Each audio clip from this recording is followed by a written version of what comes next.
நல்லா பூண்டு ஃப்ளேவரோட காரசாரமான இந்த கத்திரிக்காய் ட்ரை பண்ணியிருக்கீங்களா? ஒயிட் ரைஸ், தயிர் சாதம் மட்டும் இல்லைங்க, பப்பு பூவா கூட செம்ம காம்பினேஷனாக இருக்கும். மிக்ஸி ஜாரில் சுடுதண்ணியில் போட்டு எடுத்த 6 காஞ்ச மிளகாய், 10 பல் பூண்டு, 1 டீஸ்பூன் மிளகாய்த்தூள், 1 டீஸ்பூன் மல்லித்தூள், 1/2 டீஸ்பூன் சீரகத்தூள், 1/4 டீஸ்பூன் மஞ்சத்தூள், 1 டீஸ்பூன் உப்பும், 2 டீஸ்பூன் ஆயில் சேர்த்துக்கோங்க.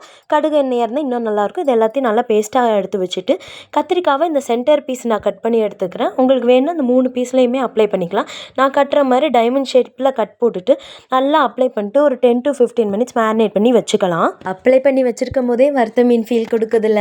எனக்கும் அந்த மசாலா ஸ்மெல் கொஞ்சம் வறுத்த மீன் மாதிரி தான் இருந்துச்சு. இப்போது ஒரு தோசை தவால தேவையான அளவு எண்ணெய் ஊற்றிட்டு நம்ம மேரினேட் பண்ணியிருக்க கத்திரிக்காய் எடுத்து ஃப்ரை பண்ணிடலாம். ஒரு சைட் நல்லா பொன்னிறமாக வெந்து வந்ததுக்கப்புறமா ஃபோக் வச்சு இந்த மாதிரி குத்தி விட்டிங்கன்னா மசாலா நல்லா உள்ளே இறங்கிரும். ஒயிலாம் சொல்லலைங்க, ஃப்ரை பண்ண ஸ்டார்ட் பண்ணதுமே வீடே அந்த பூண்டு ஸ்மெல்லோட கமன்னு இருந்துச்சு. இந்த ரெசிபியை ட்ரை பண்ணிட்டு எப்படி இருந்துச்சுன்னு கமெண்ட்டில் சொல்லுங்கள். என் வீடியோ பிடிச்சிருந்தா லைக் பண்ணி சப்ஸ்கிரைப் பண்ணி வச்சுக்கோங்க. பாய்.